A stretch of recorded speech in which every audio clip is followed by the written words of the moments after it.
Bonjour, chronique BD aujourd'hui, manga plus précisément, avec le troisième et dernier volume de la série Nuisible, Mushihime, de Okazono Masaya et Satomi Yu. C'est traduit du japonais et adapté en français par Pascal Simonge aux éditions Kana, collection Big. La BD date de 2015 au Japon, 2017 chez nous, ça vient tout juste de sortir. Et ce volume fait 203 pages. Donc, troisième et dernier tome de Nuisible, manga signé Okazono Masaya au scénario et Satomi Yu au dessin. Et pas plus mal que ce soit le dernier parce que la série, à mes yeux, n'a clairement pas tenu les promesses que l'on pouvait y supposer au sortir du premier tome, qui n'avait certes rien d'exceptionnel mais demeurait pourtant séduisant et même intrigant. Hélas, depuis, les choses se sont gâtées dans les deux tomes suivants, chacun ayant par ailleurs des traits qui lui sont propres. Dans le tome 2, finalement, on ne pouvait guère qu'isoler le huis clos terrible et lourdement chargé d'un érotisme glauque, dévorant et tenant peu ou prou du viol, qui confrontait la fille insecte Kikuko et son amant, plus ou moins malgré lui, Ryoichi. En fait, je suis porté à croire que les trois tomes n'avaient guère pour fonction dans leur ensemble que de justifier ce passage très réussi. Mais le tome 3 ne peut guère mettre en avant quoi que ce soit de véritablement convaincant. Conclusion sur le mode du thriller horrifique, censément nerveux, il pêche sur le plan du scénario passablement je m'en foutiste et limité au possible, et se reposant intégralement sur le dessin, qui, étrangement, devient enfin un atout de Nuisible, mais un peu tard sans doute. Le bilan global est donc franchement négatif. Dans la foulée de ce qui avait été amorcé à la fin du tome précédent, mais peut-être plutôt à la façon d'un reflet dans un miroir, le tome 3 de Nuisible repose tout d'abord sur une opposition entre macrocosme et microcosme, le macrocosme consistant essentiellement en scènes d'extérieur où les nuées d'insectes excités par les phéromones de Kikuko ravagent la ville, tandis que le microcosme consiste en un nouveau huis clos mais hospitalier, et où les personnages surtout de Tomomi et de Kozomi assistent plus ou moins désarmés à la copulation de Kikuko et Ryoichi, laquelle suscite bien un écho par rapport au huis clos du tome 2, forcément plus intime cependant.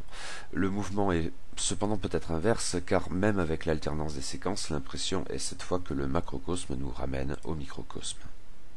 Peut-être ne faut-il toutefois pas appuyer excessivement sur cette dimension parce que le huis clos l'emporte assez vite, dans un contexte hospitalier qui n'a pas manqué de me rappeler une lecture récente, passablement désastreuse, le Manitou de Graham Masterton. Il faut dire que les scènes d'extérieur brillent à peu près uniquement au plan du dessin, sur les mêmes bases que dans le tome précédent. Autrement, eh bien c'est du récit catastrophe, et somme toute bien banal. Les insectes ravageant la ville autorisent bien quelques scénettes amusantes, terrifiantes, mais finalement bien rares, et qui ne font que répéter les mêmes codes du genre depuis, disons, au moins les oiseaux. Tout ici est parti tellement éculé. S'agit-il alors d'une parodie? Je ne l'exclus pas totalement. À l'intérieur de l'hôpital, quelle bonne idée que de faire récupérer le pauvre Ryoichi dans la morgue, les choses ne vont pas beaucoup mieux en matière d'intérêt narratif. Pour l'essentiel, nous y voyons donc Kikuko imposer son besoin oppressant de se reproduire à un Ryoichi dont les sentiments sont finalement assez ambigus, terreur et désir étant sans cesse emmêlés. Il faut dire que les deux jeunes gens sont liés, bien davantage et autrement qu'ils ne le croient, pas la meilleure idée de la BD en ce qui me concerne pourtant.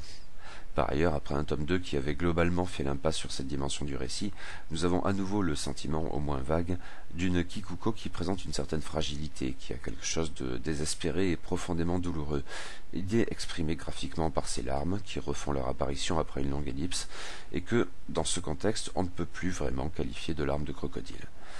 Le pinacle concernant les deux amants réside probablement dans leur union bouche à bouche, quand les inévitables filaments ou tentacules jaillissant entre les lèvres de Kikuko pénètrent Ryoichi pour sceller leur amour, une séquence amorcée de longue date en termes de fusion. Kikuko et Ryoichi ne sont toutefois pas seuls dans leur nid d'amour cette fois, car deux personnages essentiellement tournent sans cesse autour d'eux. Ils donnent à vrai dire presque l'impression d'avoir été conviés au spectacle et surtout d'être désarmés.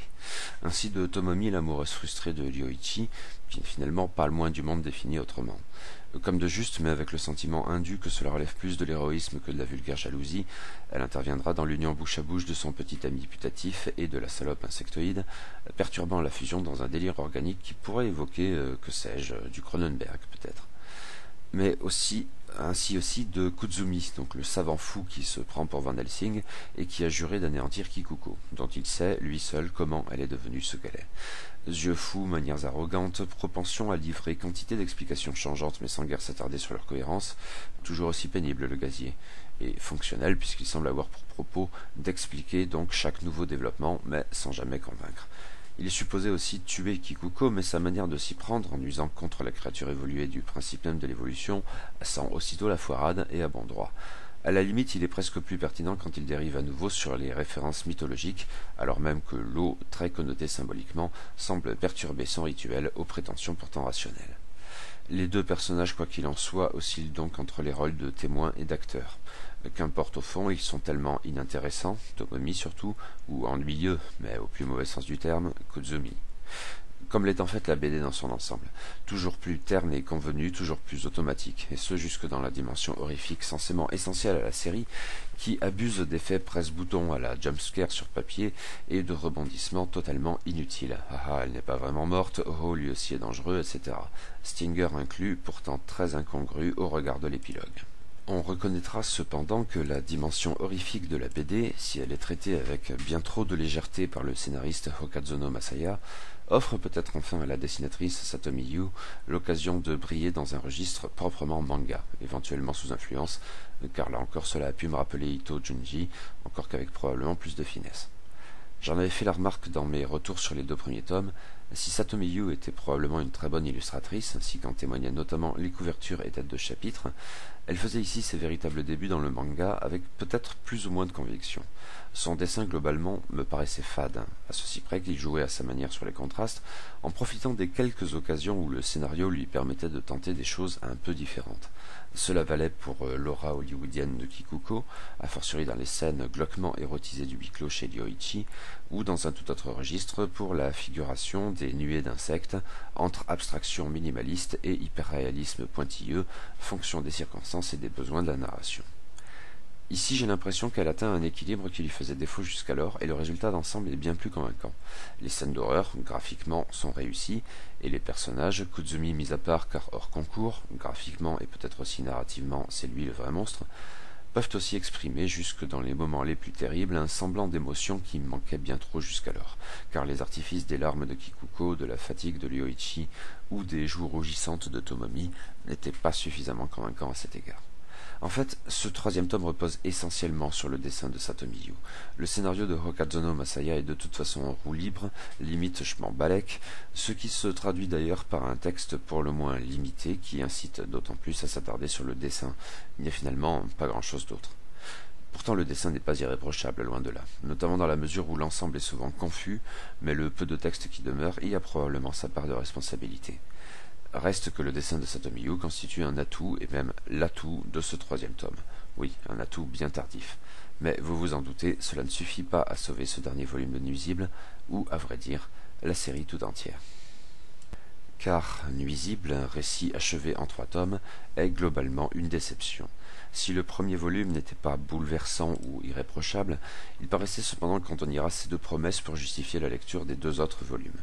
Ambiance lycéenne glauque, personnages aux pulsions inquiétantes, fond et explication, le réchauffement climatique, l'évolution, l'insignifiance presque cosmique des hommes face aux règne des insectes, etc. Ces promesses, peut-être illusoires certes, n'ont pas été tenues. La faute, pour l'essentiel, à un scénario fainéant et sans âme, saturé de gimmicks foireux et pas à une contradiction près. Les errances du récit donnent à ce stade l'impression que Hokazono Masaya se moque de ce qu'il fait, sinon du lecteur. Et je maintiens, j'ai l'impression que la série dans son ensemble a quelque chose d'une justification, avec des guillemets, pour quelques séquences à la fois visuelles et sordides, quant à elles bien pensées et bien exécutées, dont le pinacle réside dans le huis clos du tome 2. Ce qui précède n'avait guère d'importance, ce qui suit n'en a aucune, c'est de l'enrobage et pas exactement soigné.